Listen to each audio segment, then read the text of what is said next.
Hello friends, मेरे YouTube channel पर आप सभी का स्वागत है। और आज जो है वो हम एक नया टॉपिक पढ़ने वाले हैं, रेशियो एंड प्रपोर्शन। देखिए, बड़ा इंटरेस्टिंग टॉपिक है और हर एग्ज़ाम में इसका क्वेश्चन आता है। तो हम कोशिश ये करेंगे कि पहले इसका बेसिक पढ़ेंगे, जिस तरह से प्रतिशत का पढ़ा था, उसके बाद कुछ एडवांस क्वेश्चन लेंगे और उसके बाद जो प्रीवियस ईयर एग्ज़ाम्स में जो क्वेश्चन आए थे उनको बारी बारी से पढ़ेंगे। देखिए, सबसे पहले मैं कंसेप्ट को समझाता हूँ कि एक्चुअल में रेशो का मतलब क्या है। देखिए, जब कोई भी संख्या, जैसे मैं जनरल फॉर्म में लिख देता हूँ, जैसे कोई भी जैसे दो संख्याएं आपने लिखी, जैसे आपने लिखा 3:4। जब इन सिंगल डॉट के अंदर जब इनको लिखा जाता है, दैट इज कॉल्ड रेशियो, तो उसको अनुपात बोला जाता है। अब अनुपात का अगर आपसे कोई मतलब पूछ ले तो देखिए, अनुपात का सीधा सीधा मतलब होता है डिवाइड करना। मतलब अगर जैसे मैंने यहां लिखा हुआ है कि 3:4, तो इसका सीधा सीधा मतलब ये बनता है कि आप 3 को 4 से भाग कर रहे हो। अगर इसी को मैं भिन्न के रूप में बोल रहा हूं तो आप ये लिख सकते हो कि 3/4 लिखा हुआ है।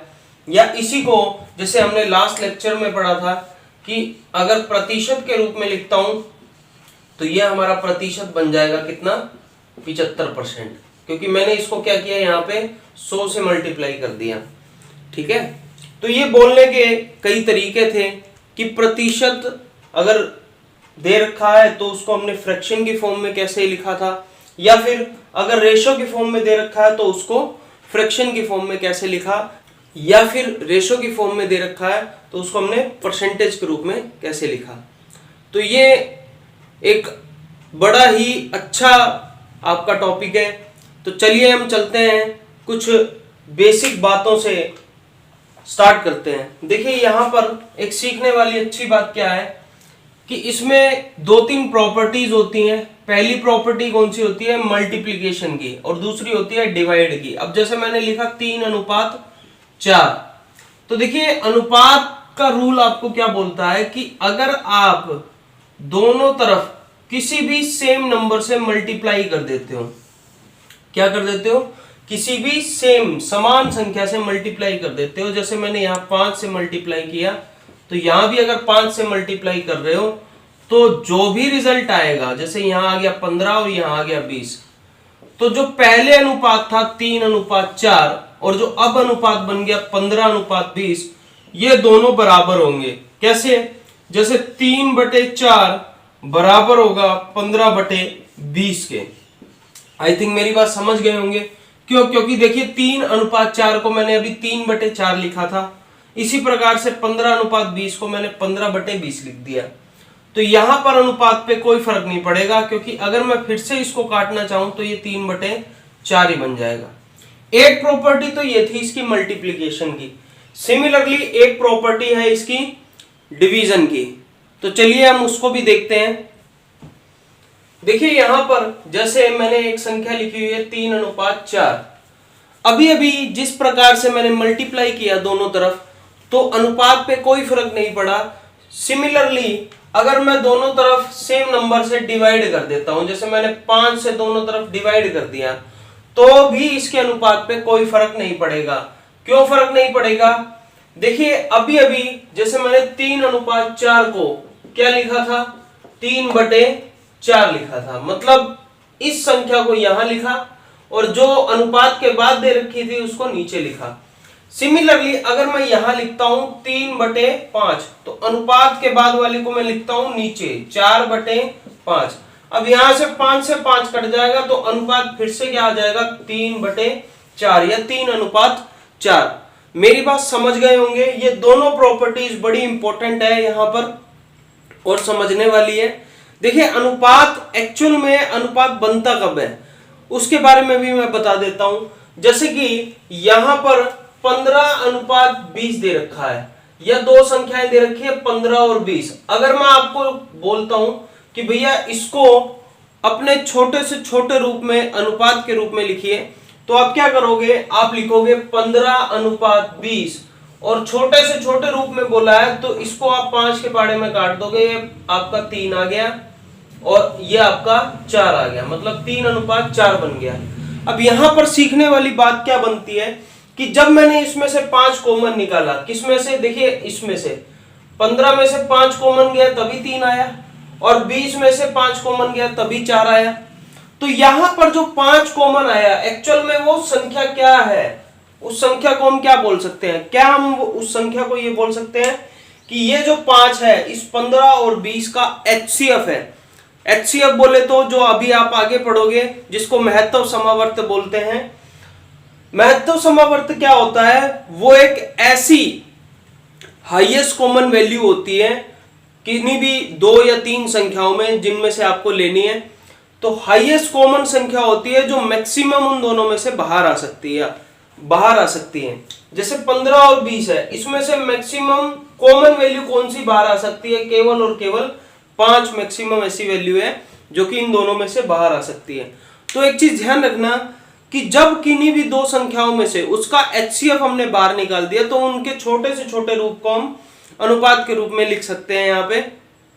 अब एक बात समझने वाली और बनती है यहाँ पे, वो क्या कि अगर इन पे क्वेश्चन आते हैं, ठीक है, जैसे बिल्कुल 0 लेवल क्वेश्चन से मैं स्टार्ट करने वाला हूं। यहाँ पे आपको देगा कि A/B, B/C, तो बताइए A/B/C क्या होगा।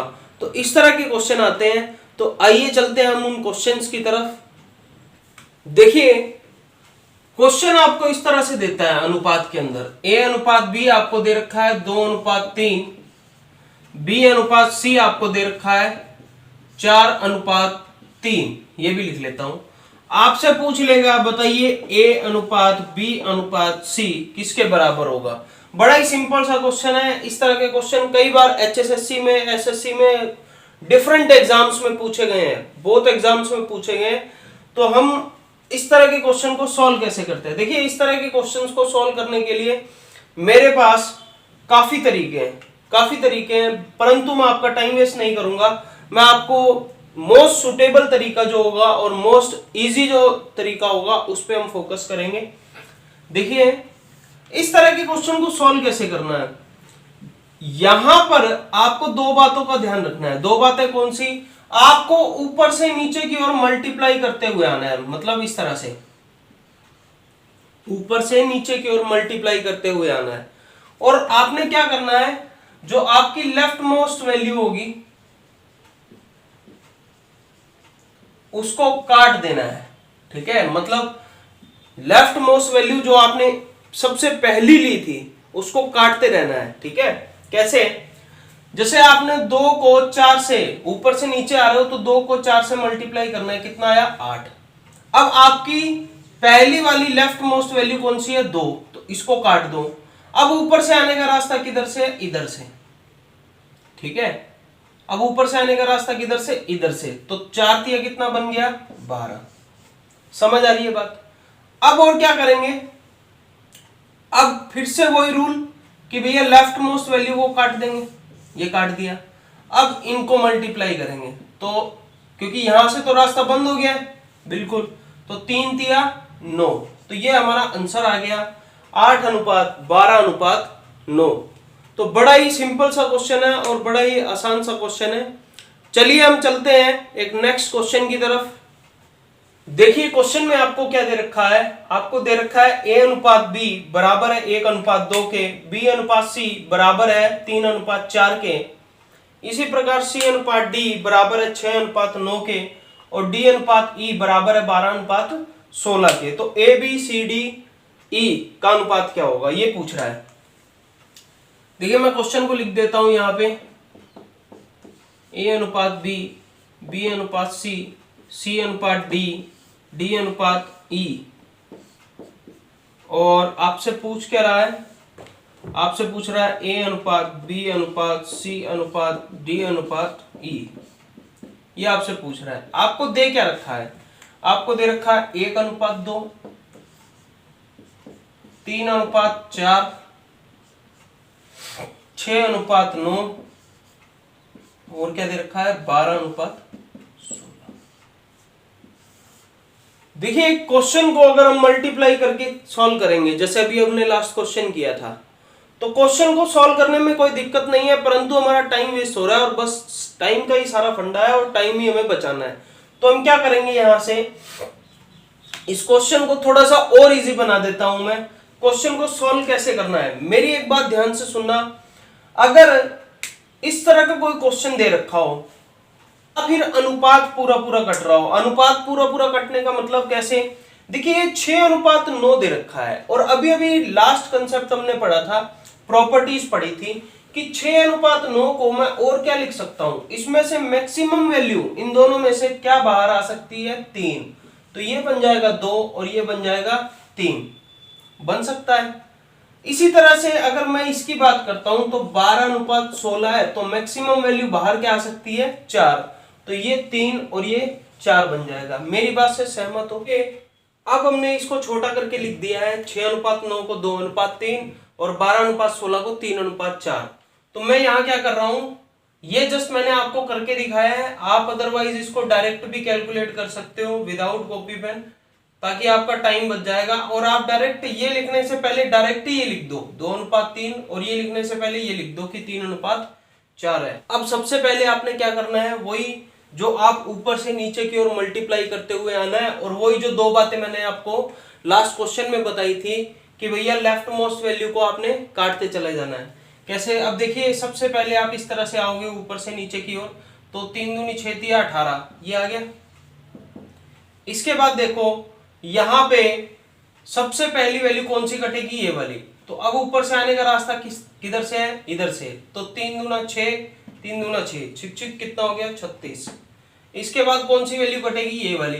तो अब ऊपर से आने का रास्ता किधर से, इधर से। तो यहां से ये बन गया 8 और ये बन गया 48, 8 छिका 48। अब कौन सी वैल्यू को काटोगे आप, इसको। तो यहां से फिर से ऊपर से आने का रास्ता किधर से, इधर से। तो 4 दूनी 8 और फिर से 3 तिया 9 और 8 ने क्या बन गया, 72। अब आपकी लास्ट वैल्यू कौन सी कटेगी, ये वाली, क्योंकि आपने हमेशा लेफ्ट वाली ही वैल्यू को काटना है। तो अब ऊपर से आने का रास्ता किधर से, ये डायरेक्ट, ठीक है। तो ये बन गया 12 और ये बन गया 8, ठीक है। 12 8 96, ठीक है। अब फिर से इसमें कुछ ना कुछ कॉमन आ रहा है, तो कॉमन आ रहा है तो हम क्या करेंगे, उस कॉमन को फर्दर ले लेंगे और इनको काट देंगे। मेरे को मैक्सिमम वैल्यू इसमें 6 कॉमन दिख रही है, तो मैं क्या कर रहा हूं, इसको 6 पे काटा 3, इसको 6 पे काटा कितना 6, इसको 6 पे काटा 8 छिका 48, इसको काटा 12, इसको काटा 16। तो आपका option number 3 6 8 12 16 option number first जो है आपका सही होगा। तो ये बड़ा आसान और बड़ा ही इंटरेस्टिंग सा क्वेश्चन था। चलिए हम चलते हैं अपने नेक्स्ट क्वेश्चन की तरफ। देखिए हमारा नेक्स्ट क्वेश्चन आपको दिख रहा होगा कि यदि a/b आपको बराबर दे रखा है 3:2 के, तो निकालिए a² + b² divided by a² - b² क्या होगा। या सेकंड आपको दे रखा है कि 2a² + 3b² divided by a² - b² क्या होगा। सिमिलरली आपको दे रखा है थर्ड कि a³ + b³ divided by a² + b² क्या होगा। एक चीज मैं यहां पे आपको बता देता हूं कि अगर इस तरह का क्वेश्चन आपको दे रखा है, अनुपात में दे रखा और इक्वल टू है, तो आप ये a और b की डायरेक्ट वैल्यू वहां पे रख सकते हो। कैसे, जैसे अगर मैं इसको लिखूं a/b और इसको लिखूं 3/2, तो a की वैल्यू 3 और b की वैल्यू 2 आप डायरेक्ट रख सकते हो वहां पे। एक केवल और केवल एक कंडीशन है यहाँ पे। एक कंडीशन क्या, आपने ये देख लेना है कि जो न्यूमिनेटर मतलब अंश भाग है और जो डिनोमिनेटर जो हर भाग है, उन दोनों में ये जो पावर दे रखी है वो बराबर आ रही है या नहीं आ रही। अगर ये बराबर पावर आ रही है तो आप इसको डायरेक्ट वैल्यू को रखिए और आपका आंसर निकल आएगा। कैसे, देखिए यहां पे अगर सबसे पहले इसमें मैं वैल्यू रखता हूं, a की वैल्यू 3 और b की वैल्यू 2, तो a की वैल्यू 3 रखूंगा तो 3 का स्क्वायर, ये पहला पार्ट है।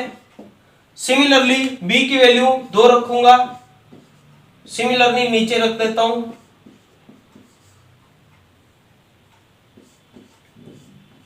तो यहां से देखो 3 का स्क्वायर 9 और 2 का स्क्वायर 4, 9 और 4 कितना हो गया 13।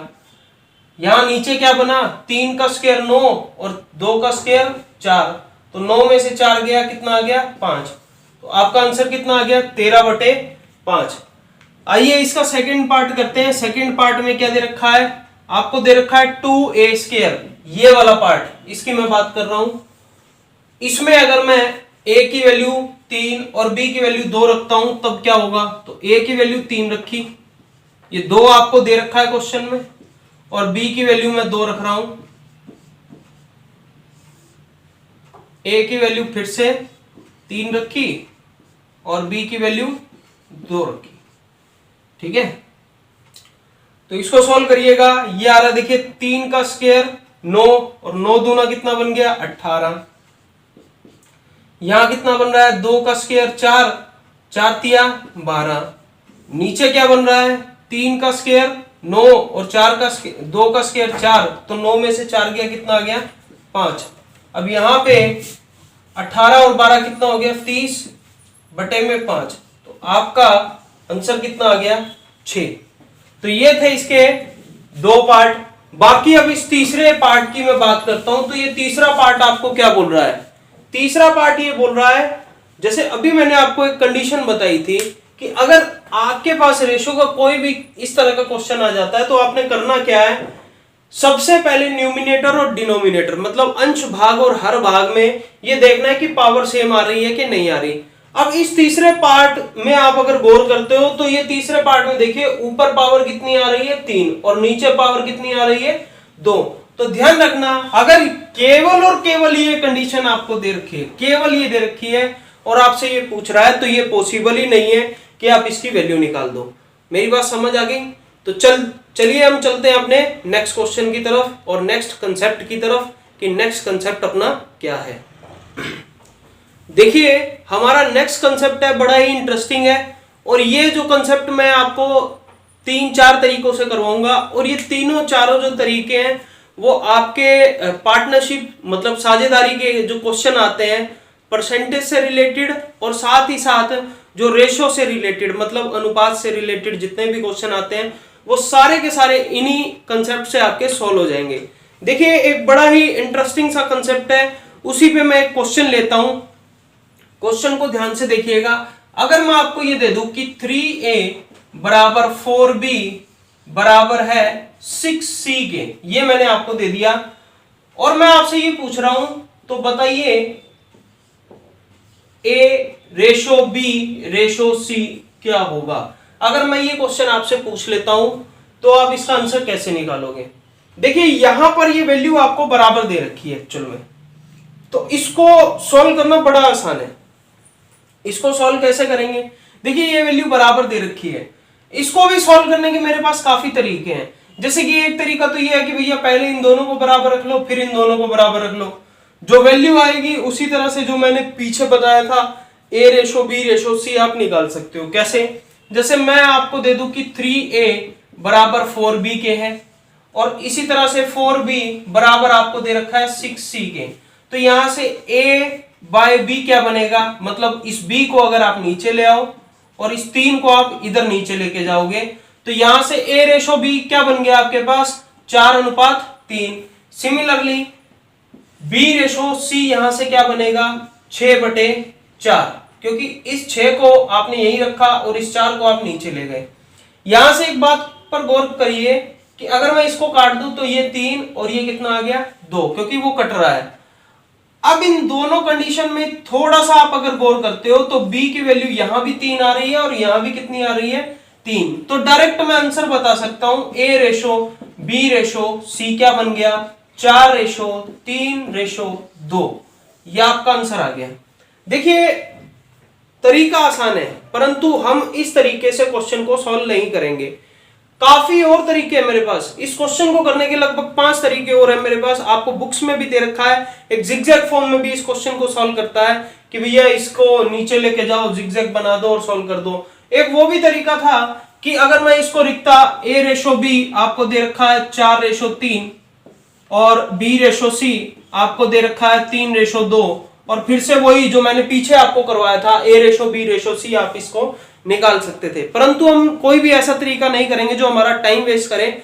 हमें जस्ट टाइम बचाना है, तो हम क्या करेंगे, तो आइए चलते हैं हमारे उस तरीके की ओर। देखिए हमारा तरीका क्या है जिसकी मैं अभी बात कर रहा था। हमने क्या करना है कि अगर ये बराबर दे रखा है, ये कंडीशन ध्यान रखना, तो देखिए अगर ये बराबर दे रखा है तो आपने क्या करना है, ये जो कांस्टेंट वैल्यू है, ठीक है, इनका आपने एलसीएम ले लेना है। अगर किसी को एलसीएम नहीं लेना आता, अभी के लिए बता रहा हूं, तो आप इन तीनों की मल्टीप्लाई भी कर सकते हो, गुणा भी कर सकते हो। एलसीएम क्या होता है, एलसीएम होता है जो कॉमन होता है उसको लिया जाता है, और जो कॉमन के अलावा जो बच जाता है उन सभी की गुणा की जाती है, जिसको आप लीस्ट कॉमन मल्टीपल बोलते हो या लघुत्तम समावर्तक बोलते हो। सभी को आता है लगभग, नहीं आता तो कोई बात नहीं, हम एक चैप्टर पढ़ेंगे एलसीएम एचसीएफ का, ऐसे ऐसे तरीके बता दूंगा मैं आपको कॉपी पेन की आवश्यकता नहीं पड़ेगी। आपने क्या करना है, एलसीएम लिया, एलसीएम कितना आ गया 12, ठीक है। अब आपने क्या करना है, कोशिश करनी है कि ये 3 जो है ये 12 बन जाए। अब 3 को अगर मैं 12 बनाना चाहता हूं तो मुझे 3 को कितने से मल्टीप्लाई करना पड़ेगा, 4 से। समझ आ गई बात। सिमिलरली अगर इस 4 को 12 बनाना है तो कितने से मल्टीप्लाई करना पड़ेगा, 3 से। सिमिलरली इस 6 को अगर 12 बनाना है तो कितने से मल्टीप्लाई करना पड़ेगा, 2 से। तो आई थिंक आपका आंसर आपके सामने आ चुका है। कैसे, देखिए यही आंसर अगर आप वीडियो को थोड़ा सा पीछे करके देखोगे तो यही आंसर मैंने अभी निकाला था 2 तरीकों से। तो आपके पास ये डायरेक्ट आंसर आ गया 4:3:2। अब एक चीज और बताता हूं, इतना भी करने की आवश्यकता नहीं है। कैसे, आपने क्या करना है, डायरेक्ट एलसीएम सोचो उसका, या डायरेक्ट मल्टीप्लाई कर दो। डायरेक्ट एलसीएम सोचा आपने, कितना आया 12। अब आपने डायरेक्ट आंसर लिखना है। कैसे, देखिए इसको 12 बनाने के लिए कितना लिखना पड़ेगा, 4। इसको 12 बनाने के लिए कितना लिखना पड़ेगा, 3। इसको 12 बनाने के लिए कितना लिखना पड़ेगा, 2। डायरेक्ट आंसर आ गया। आई थिंक आप ये अप्रोच समझ गए होंगे। चलिए हम चलते हैं इसकी नेक्स्ट टाइप की ओर। देखिए अगर कुछ इस तरह का आपको दे रखा है तो हम इस तरह के क्वेश्चन में क्या करेंगे। देखिए अभी हमने पीछे क्वेश्चन किया था जिसमें क्या था, ये वाली जो वैल्यू है ये फ्रैक्शन के फॉर्म में नहीं थी, मतलब ये जो कांस्टेंट वैल्यू थी वो मैंने कुछ इस तरह से लिखा था 3a = 4b = 6c। अब इस क्वेश्चन को भी हम उसी तरीके से कर सकते हैं कि मैं इसको थोड़ा लंबा बना के सॉल्व करवा सकता हूं। कैसे, कि अगर मैं इसको थोड़ा सा सॉल्व करके लिखता हूं तो ये a/3 लिखा हुआ है और ये b/4 लिखा हुआ है। अब अगर इसको मैं लिखूं तो a/b = क्या लिखा हुआ है, 3/4।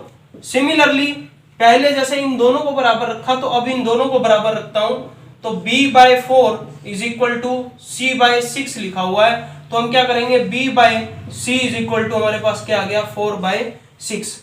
अब यहां से एक तो डायरेक्ट देखने से पता लग रहा है वो क्या, कि भैया a की वैल्यू 3 है, b की वैल्यू 4 है, b की वैल्यू 4 है, c की वैल्यू 6 है। तो आपका डायरेक्ट आंसर आ गया कि 3:4:6। एक और वो भी तरीका था जो हमने बिल्कुल फर्स्ट क्वेश्चन में किया था, वो क्या कि a/b अगर आपको दे रखा है, b/c अगर आपको दे रखा है तो ऊपर से नीचे मल्टीप्लाई करते हुए आइए और उसको सॉल्व कर दीजिए। हम ऐसा भी कुछ नहीं करेंगे। तो हम क्या करने वाले हैं, हम इस तरह के क्वेश्चन को ध्यान रखना, आपको अगर ये कांस्टेंट वैल्यू फ्रैक्शन में दे रखी है तो इस फ्रैक्शन में आपने ये चेक करना है सबसे पहले कि जो ऊपर वाला भाग दे रखा है सभी का जो ऊपर वाला भाग दे रखा है जिसको मैं अंश भाग बोलता हूं, अगर वो अंश भाग सभी में, जिसको न्यूमिनेटर बोलते हैं इंग्लिश में, अगर सभी का न्यूमिनेटर बराबर आ रहा है तो हमने क्या करना है, ये जो नीचे वाली अप्रोच है या जो नीचे वाली जो वैल्यू है जिसको इंग्लिश में डिनोमिनेटर बोलते हैं, वो डायरेक्ट लिख दो, वो आपका आंसर बन जाएगा। आपने कुछ नहीं करना है, आप मैच करके देख सकते हो, दोनों आंसर सेम आ रहे हैं। मैं फिर से बता देता हूं, अगर अंश भाग बराबर आ रहा है तो हर भाग को एज इट इज लिख दो, वही आपका आंसर बन जाएगा। आई होप आपको ये समझ आ गया होगा। चलिए हम चलते हैं इसी की नेक्स्ट टाइप की ओर। देखिए हमारा नेक्स्ट क्वेश्चन आपको दिख रहा होगा कि 5/3a = 1/4, b = 2/7c। अभी जो हमने लास्ट क्वेश्चन किया, उस लास्ट क्वेश्चन में क्या था, उस लास्ट क्वेश्चन में ये था कि भैया जो ऊपर वाली वैल्यू थी वो सभी की बराबर आ रही थी। अब सभी की वैल्यू बराबर नहीं आ रही है तो इस तरह के क्वेश्चन में हम क्या करेंगे। देखिए इस तरह के क्वेश्चन में हम क्या करने वाले हैं, अगर ये बराबर वैल्यू नहीं आ रही देखिए कोई भी वैल्यू बराबर नहीं आ रही, तो अगर ये बराबर वैल्यू नहीं आ रही तो हम इसको बराबर बना लेंगे। कैसे? देखिए अगर मैं इसकी बात करता हूं और इसकी इसकी अगर इन तीनों को बराबर बनाना है तो हम क्या करेंगे, इन तीनों का एलसीएम ले लेंगे, ऊपर वाले भाग का एलसीएम ले लेंगे। एलसीएम कितना आ गया? 5 दूना 10। तो अब ये अगर 10 आ रहा है तो हम इसको भी 10 बनाएंगे, इसको भी 10 बनाएंगे और इसको भी 10 बनाएंगे। अब ये बात समझाने से पहले मैं एक छोटी सी बात आपको और समझा देता हूं। वो क्या? जैसे हमने लास्ट कुछ मिनट पहले ये पढ़ा था, लास्ट क्वेश्चंस में पढ़ा था कि अगर कोई भी फ्रैक्शन आपको दे रखी है तो एक चीज ध्यान रखना, अगर आप ऊपर मल्टीप्लाई कर रहे हो किसी नंबर से, जैसे यहां मैं 5 से कर रहा हूं तो नीचे भी इसको 5 से करना पड़ेगा, तब इस फ्रैक्शन पे कोई फर्क नहीं पड़ेगा। मतलब ये बात मैंने अनुपात में भी बताई थी अभी अभी कि अगर 5:3 दे रखा है जिसको आपने 5/3 लिख दिया, अगर आप सेम नंबर से ऊपर नीचे मल्टीप्लाई कर रहे हो तो अनुपात पे कोई फर्क नहीं पड़ने वाला। आपने करना क्या है, देखिए अब इसका इसका और इसका अगर एलसीएम लिया तो एलसीएम आ गया आपका 10। इसको 10 बनाने के लिए कितने से मल्टीप्लाई? 2 से। तो अगर ऊपर 2 से किया तो नीचे भी कितने से करोगे? 2 से। सिमिलरली इसको 10 बनाने के लिए इसको तो 10 से ही गुना करना पड़ेगा, तो इसको भी कितने से? 10 से। ठीक है, इसको 10 बनाने के लिए कितने से गुना? 5 से। तो इसको भी 5 से। अब मेरी बात ध्यान से सुनना, आपको देखने से पता लग रहा होगा कि ऊपर वाली सारी वैल्यू क्या आ गई? बराबर आ गई। तो वो जो पीछे वाला कंसेप्ट है वही हमारा लग गया कि अगर ऊपर वाली वैल्यू बराबर आ रही है तो हम ये डायरेक्ट निकाल सकते हैं A/B/C क्या होगा। तो यहां से बन रहा है 6, यहां से बन रहा है 40 और यहां से बन रहा है 35। ये आपका आंसर बन जाएगा। मेरी बात आई थिंक आप समझ गए होंगे। बड़ा ही आसान सा कंसेप्ट है और बड़ा ही अच्छे तरीके से हमने इस क्वेश्चन को सॉल्व किया। देखिए कई क्वेश्चन ऐसे हैं जिसमें काफी लंबी अप्रोचेस भी लगती है, परंतु हम यहां कोशिश ये करते हैं कि भैया इसको मिनिमम टाइम में और जल्दी से जल्दी इसको सॉल्व कर दें।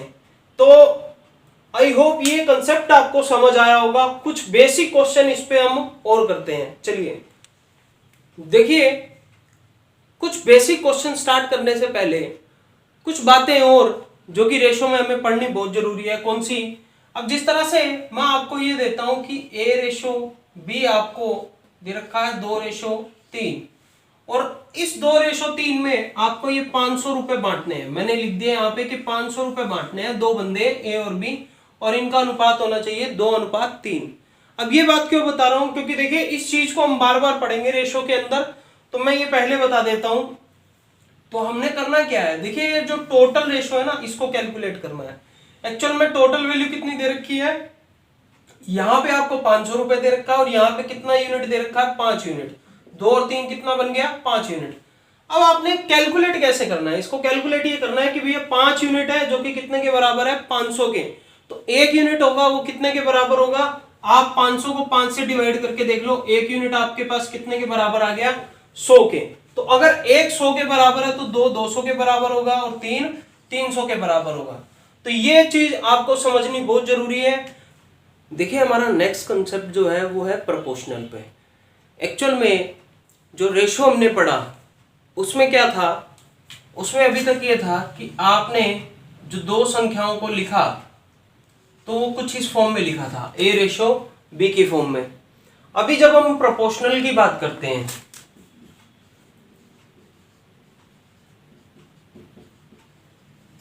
प्रोपोर्शनल की बात करते हैं, या जिसको हिंदी में बोला जाता है समानुपात।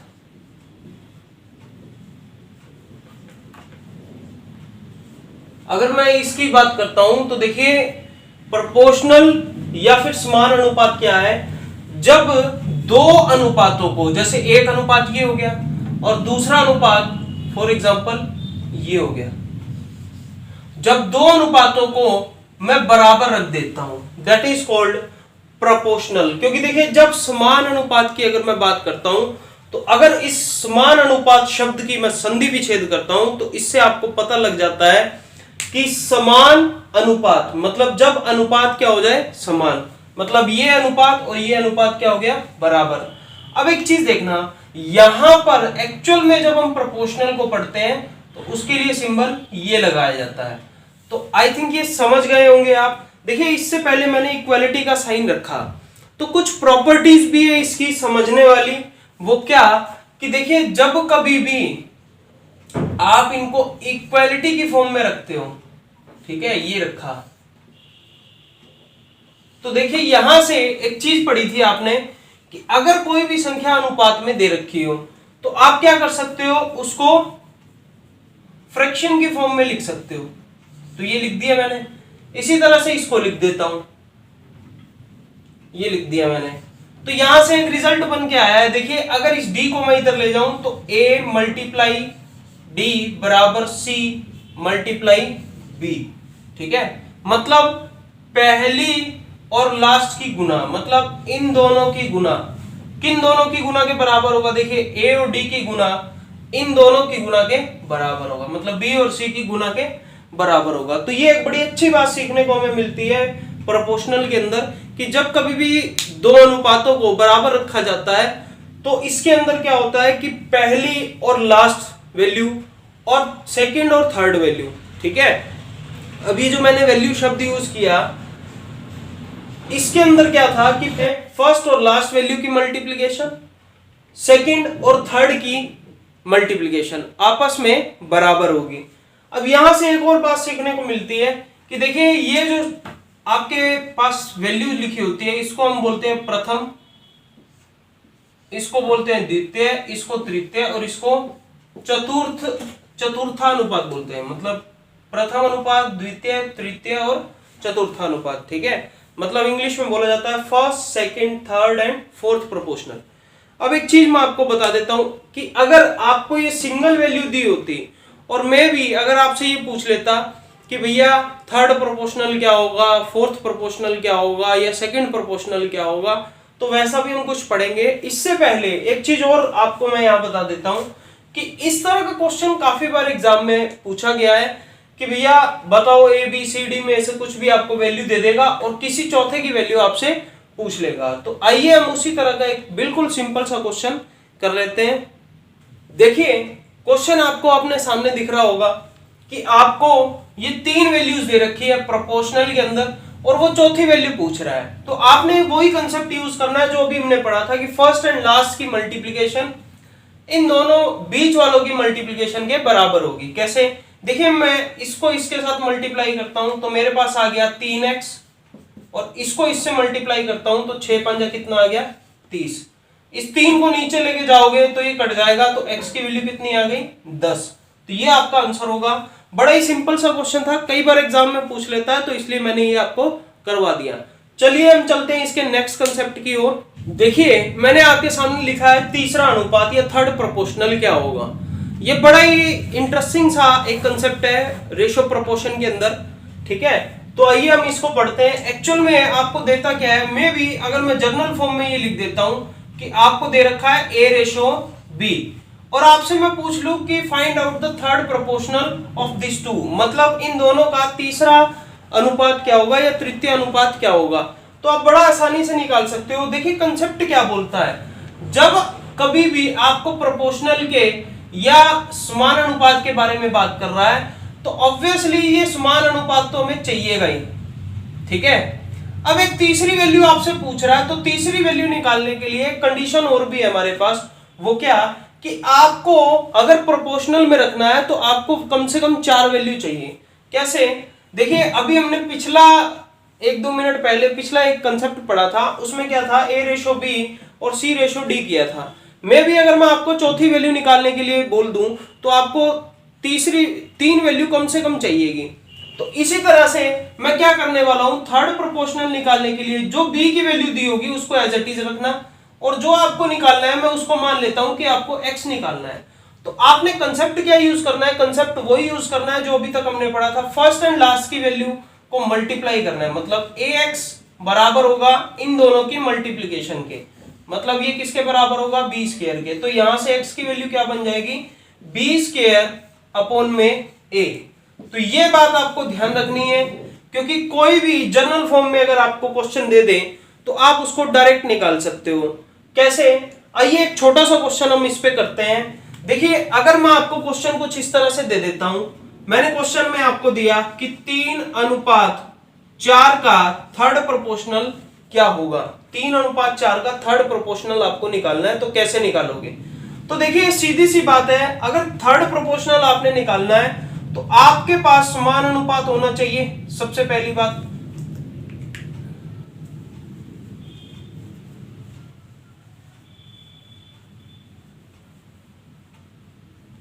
मैं इसको ऊपर लिख देता हूं,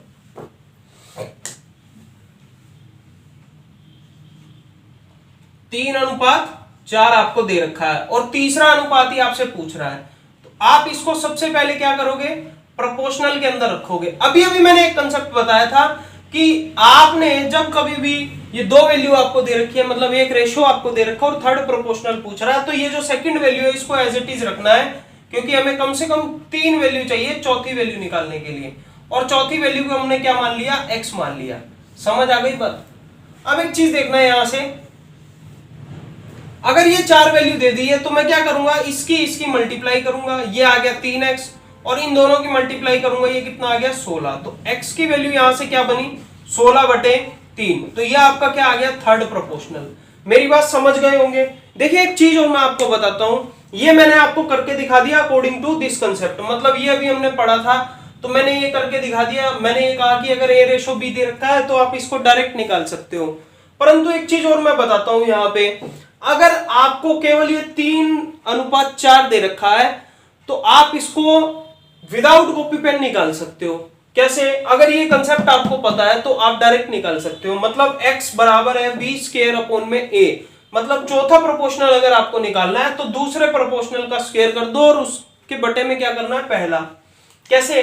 देखिए ये अगर 3:4 दिया हुआ है, मान लो केवल ये दिया हुआ है और बिल्कुल यही दिया हुआ है, ये क्वेश्चन हमें अभी अभी हमने इसको सॉल्व किया, तो हम क्या करेंगे, देखो इसका डायरेक्ट स्क्वायर करो। अगर आपको फोर्थ प्रोपोर्शनल निकालना है तो इसका डायरेक्ट स्क्वायर करो, बोलो कितना आ रहा है 16, और बटे में क्या लगा देंगे, a। देखिए यही कर रखा है मैंने जनरल फॉर्म में, तो ये आंसर आप डायरेक्ट निकाल सकते हो विद इन 1-2 सेकेंड, आप इस क्वेश्चन को सॉल्व कर सकते हो। तो ये बड़ा ही सिंपल सा कंसेप्ट था। आइए हम चलते हैं एक नेक्स्ट कंसेप्ट की ओर, जो कि इसी का एक पार्ट है।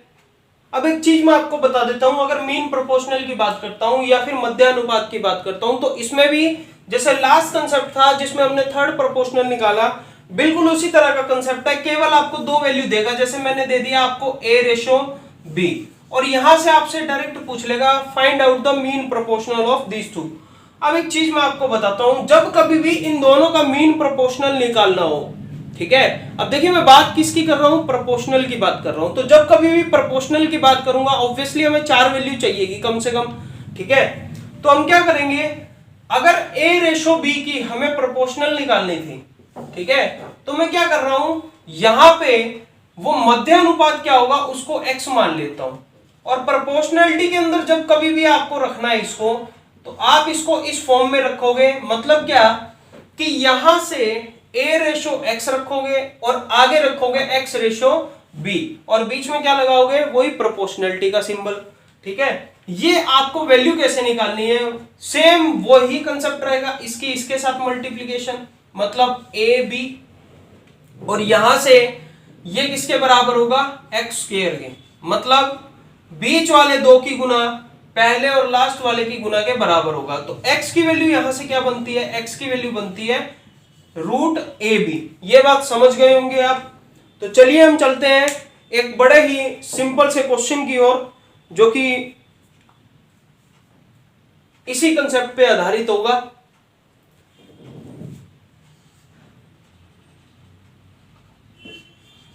देखिए यही क्वेश्चन ले लेता हूं मैं, आपको ये क्वेश्चन दे रखा है कि 3:4 का मीन प्रोपोर्शनल निकालिए या मध्य अनुपात निकालिए, तो कैसे निकालोगे।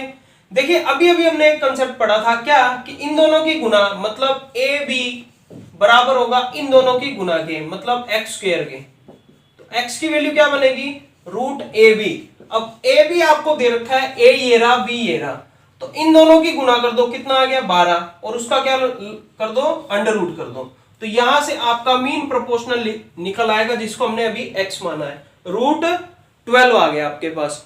तो एक चीज मैं आपको बता देता हूं कि अगर इस तरह का आपको क्वेश्चन दे रखा है तो आप उसको देखते ही सॉल्व कर सकते हो बकायदा आपको ये चीजें पता होनी चाहिए। जैसे मैंने अभी आपको बताया था कि फोर्थ प्रोपोर्शनल निकालना है तो कैसे निकालेंगे, बिल्कुल फर्स्ट कंसेप्ट जो प्रोपोर्शनल का किया।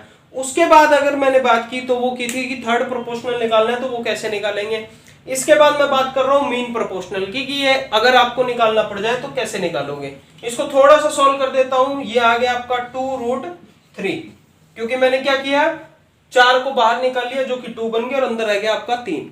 तो आइए हम चलते हैं इसी के कंसेप्ट की ओर जिसका नाम है मिक्स्ड प्रोपोर्शनल।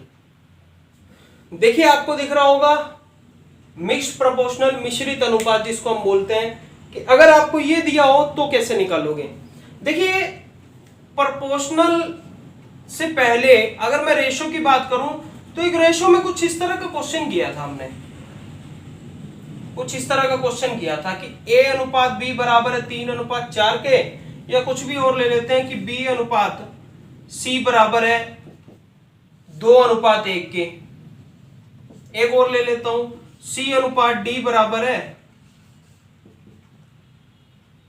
5:4 के। इस तरह का कोई क्वेश्चन ले लिया। एक क्वेश्चन तो हमने क्या किया था जिसमें मैंने आपसे ये पूछा था कि निकालिए A ratio B ratio C ratio D। I hope वो आपने वीडियो के स्टार्टिंग में देखा होगा कि मैंने वो कैसे निकाला था, कि ऊपर से नीचे हम गुणा करते हुए आ रहे थे और लेफ्ट मोस्ट वैल्यू जो थी, इनिशियल लेफ्ट मोस्ट जो वैल्यू थी उसको हम स्किप करते हुए आ रहे थे, तो हमारी ये वैल्यू निकल आई थी। अगर आपने वो नहीं देखा है तो प्लीज वीडियो के स्टार्टिंग में जाके देखिए, आपको ये मिल जाएगा क्वेश्चन। बिल्कुल इसी तरह के 2-3 क्वेश्चन हमने किए हैं। अगर बात करता हूं मिक्स्ड प्रोपोर्शन की, मतलब मिश्रित अनुपात की, और ये ही क्वेश्चन आपको दिया हो, देखिए ये वाला। अब इसमें ये नहीं पूछेगा आपसे, आपसे क्या पूछेगा, देखिए ये तो बात हो गई थी रेशो की, ये तो रेशो में दे रखा है। अगर आपसे ये पूछ ले कि इन सभी का मिश्रित अनुपात क्या होगा, तो कुछ नहीं करनी भैया, ये जो आपको रेशो के अंदर दे रखा है इसको फ्रैक्शन की फॉर्म में लिख दो। जैसे ये मैंने लिखा 3/4, इसको लिखेंगे 2/1, इसको लिखूंगा 5/4, और आपने करना क्या है, सभी की मल्टीप्लिकेशन कर दो। ये आपका मिक्स्ड अनुपात बन जाएगा, मिक्स्ड प्रोपोर्शनल बन जाएगा। जो कट रहा है उसको आप काट सकते हो, बाकी सॉल्व करके लिख दो, वही आपका मिश्रित अनुपात होगा। कैसे, जैसे इसको काट रहा हूं ये 2, तो देखिए नीचे रह गया, नीचे कुछ नहीं कट रहा है अब, और 5 दिया 15 और 4 दूना 8, ये आपका मिक्स्ड प्रोपोर्शनल आ गया। आई होप ये आपको बड़े अच्छे से समझ आया होगा। हमने रेशो का और प्रोपोर्शन का बड़ा ही बेसिक सा कंसेप्ट पढ़ा, और इसके साथ साथ हमने कुछ अच्छे क्वेश्चन भी किए। हम और अच्छे क्वेश्चन करेंगे नेक्स्ट वीडियो में, जो कि आपके एग्जाम में बार बार पूछे जाते हैं, कुछ इसी तरह के क्वेश्चन। उसके साथ साथ हम क्या करने वाले हैं, उसमें एक मिक्सिंग का क्वेश्चन आता है, मिक्सर का क्वेश्चन आता है, इसके साथ साथ पार्टनरशिप के जो क्वेश्चन आते हैं वो भी आपके इसी पर आधारित आते हैं, रेशो पे। इसके साथ साथ एज का एक कंसेप्ट है, वो बिल्कुल अलग कंसेप्ट है, मात्र एक कंसेप्ट बताऊंगा मैं आपको एज में, और उसी कंसेप्ट पे चलना। आप बेशक कोई भी ग्रुप सी डी बी या कोई भी एग्जाम दे रहे हो, बेशक आप आईएएस का एग्जाम दे रहे हो, सीसेट का एग्जाम दे रहे हो, या यूजीसी नेट का दे रहे हो, कोई भी एग्जाम में केवल मात्र एक कंसेप्ट लगेगा एज के उस टॉपिक में, तो वो वीडियो आप जरूर देखना एज वाली। बाकी जो पीछे की वीडियो है उनका मैं आपको डिस्क्रिप्शन बॉक्स में मैं लिंक दे दूंगा, तो उन वीडियोस को आप जरूर देखें, जिसमें हमने परसेंटेज को बड़े डिटेल से पढ़ा है, प्रीवियस ईयर क्वेश्चन पढ़े हैं, इसके साथ साथ इसके भी हम प्रीवियस ईयर क्वेश्चन पढ़ेंगे। तो अगर ये वीडियो आपको अच्छी लगी हो तो प्लीज इसको लाइक, सब्सक्राइब और शेयर जरूर करें।